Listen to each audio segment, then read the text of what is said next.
when I picked out our tiles, we picked it at this one showroom that has tiles and walls and like laminate wood flooring, etc. But anyways, I had picked out a laminate wood flooring, but after advice from family and also our architect, they advised that the laminate flooring actually isn't good for our house since we're in Da Nang and the humidity is very high. The laminate flooring only has a top coat that is waterproof, but the bottom piece and like the middle layers can actually, you know, soak in that humidity if it's not installed 100% completely, and you still have to be careful with it. So I'm in the car. I'm currently heading to a different showroom just to look at flooring for the rooming. So we're going to look at Cobbler.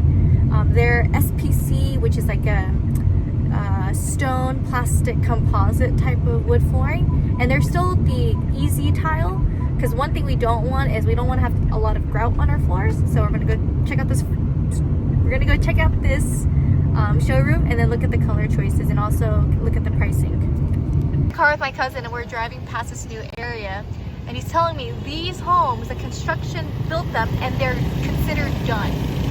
Like these are ready for someone to buy and move in and you fix it up yourself. I think that's insane because you can see the quality of it. It just looks like it's run down. So they build these bare minimum, and then if a coffee shop moves in or if an owner or a house moves in, like this one, then they clean it up and they build in all their finishings. But they don't even have windows for you to start. It's just all open. I think that's crazy. And he said each of those lots are probably now worth $1 million US per house. We are here at the Cobbler showroom. I prefer to look at these tiles and options in person. I mean, I feel like you have to, because the color online and in person is very, very different. So we'll go in, look at the color choices, and then choose from there. So these are the options we're looking at. They have a few other options over there, but there's already a specific color that I was looking at that I liked. That's kind of similar to what I picked previously, which was like a white oak-ish color, and this one is pretty close to the one that I want. So I like that it's tiled, and you actually, since it's a clip, there's no actual grout that you have to put into here, which is nice. It's a very subtle difference. This one's K33, this one's K31.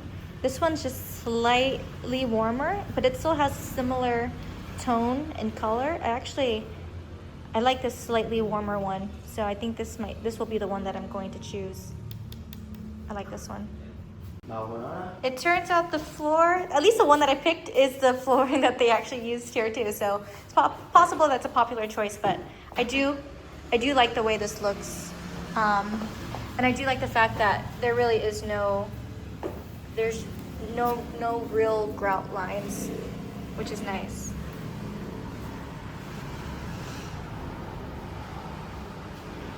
Actually, maybe there is a little bit of grout, but I think it's okay. I'm currently on my uncle's roof, and today we installed a camera up here.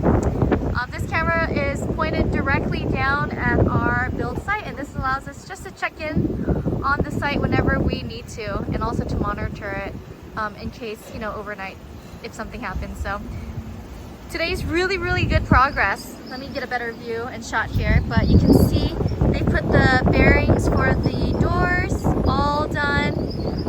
They're starting to finalize and finish the back walling against the metal sheet, and then the rest of this week they'll start prepping to pour the foundation for the second floor.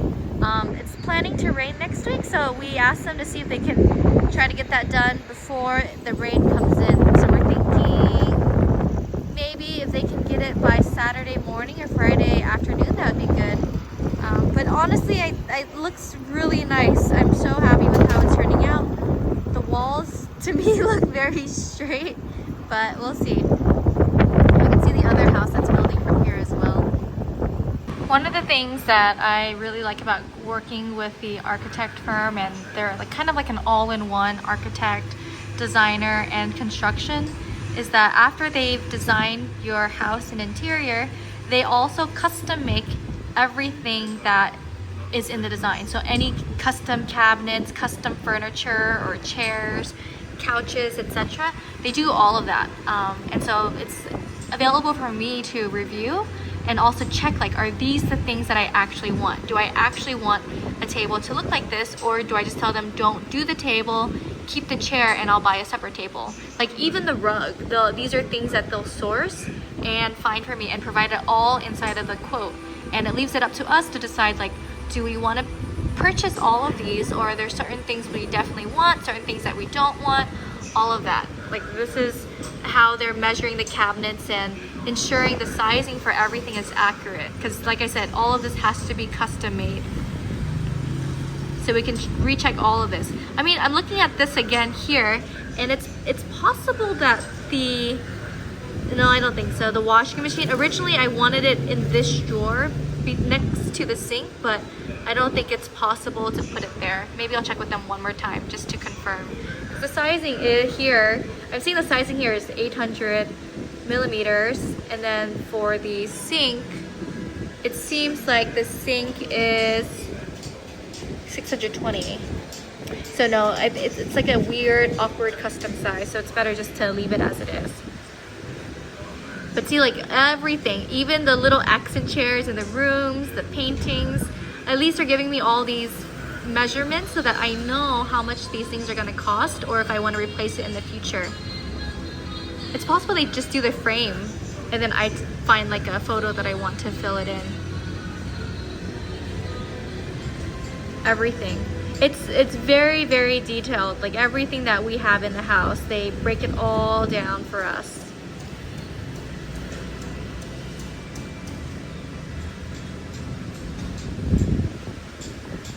Including this. This was something that we kept telling them, we want a longer towel bar. So I have to go back and let them know, like, this should be almost double the size, because David and I it's so hard to dry towels here in Vietnam.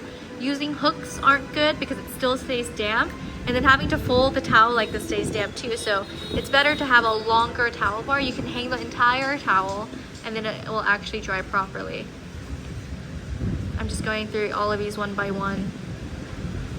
It's actually a lot to have to go through. They're gonna make the sofa. And see, this is one of the things we would tell them to omit. Like, it looks nice in the pictures, but I think we will find something else that is more suitable. That's so funny. There are so many little things that we are used to in the US. For example, this corner cabinet, in their design, they would only open one door, and then this entire awkward corner, you kind of have to like reach into the dark pits to like find what you're looking for. So I had asked them to make it a double fold door. Let me see if I had looked this up earlier. But what I'm looking for is something more like this. So it's like a double door on a hinge, so that if needed, you can open the entire corner up. So that, like, I've never seen this in a Vietnamese house, at least the ones that I've been to. So these are little things that make a big difference. One of the things that we're worried about right now is they are probably going to finish tiling sometime tomorrow, but there is going to be maybe 3 to 5 days of rain starting on Sunday, actually starting on Saturday night. And so my enforcer and I are trying to see if there's any way we can speed up the work so that they can pour the second floor by Saturday morning, 1 p.m. at the latest, to give it like 4 to 5 hours to dry before the rain comes in. We're a little bit worried that it's a bit slow. Right now there's only about 5 people working. Usually there's 10, so not sure why today there's less. It's possible they may have other projects that they're kind of moving people between, but I think I just my enforcer had already sent it. Oh, what's she selling? She's selling bát bột lọc, I think. But anyways, he had already told it on our like group chat to like be mindful of the rain that's coming, and it would be good to pour the cement before the rain, and then actually the rain helps it harden over time because you need water to cure it. But yeah, so he advised me also to just reiterate the importance of speeding this up a little bit because it is a little slow. We'll see. We shall see. I feel like I need a hard hat here too. I feel a little nervous walking around without some protective wear, but I think it's okay. Maybe I should get one. We'll see. But I wanted to show you guys the septic tank. There's water in the septic tank right now. They're testing it to make sure that it is waterproofed and sealed properly. So you can see that. This spot here is going to be the bathroom. When I look at it, I'm worried it's too small. Like earlier, I was standing in here thinking like, oh, the shower's gonna be here, the sink's here, the toilet's there. Like, is that enough space for all of that? In the renderings, it looks totally fine, but when I'm looking at it in person, I'm like, shoot, I don't know. I need to draw little lines on the floor. You know those like cameras those projectors that project your floor plan down? That would be really cool here, because I have no idea if it'll fit. I'm currently trying to keep track of all of the days that they've worked and what they completed for each of those days. Our construction team, every day they work, they're supposed to send us a set of photos as well as a description of what they completed that day via our group chat on Zalo. So I've been taking all of that and putting it into my Excel sheet just to keep track, because over time you actually lose those photos on Zalo if you don't save them. But anyways, it's been raining a lot the past month with all the storms that have been coming through. So since we have started our build, it's been exactly 31 days. And of those 31 days, they've only been able to work 18 of those days, and they had 13 days of rain.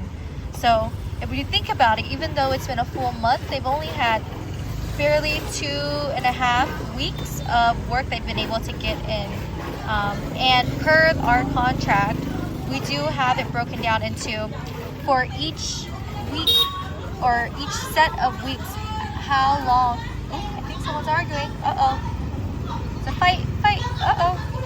Okay, they're still arguing. But as I was saying, in here, they break it down into, within each set of weeks, what they're supposed to accomplish for that set.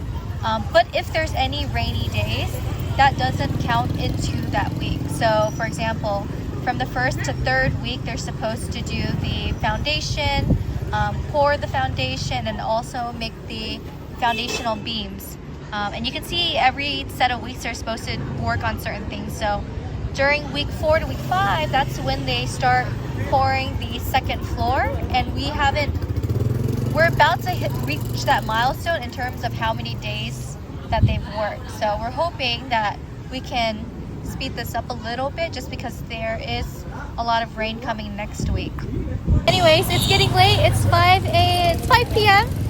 This is what they've accomplished today, and they're all heading home. Some of them are sleeping over to watch their stuff, but that's the crew over there. Bye, crew. See you guys tomorrow or the next day. I don't know. We'll see when David decides to let me do another vlog.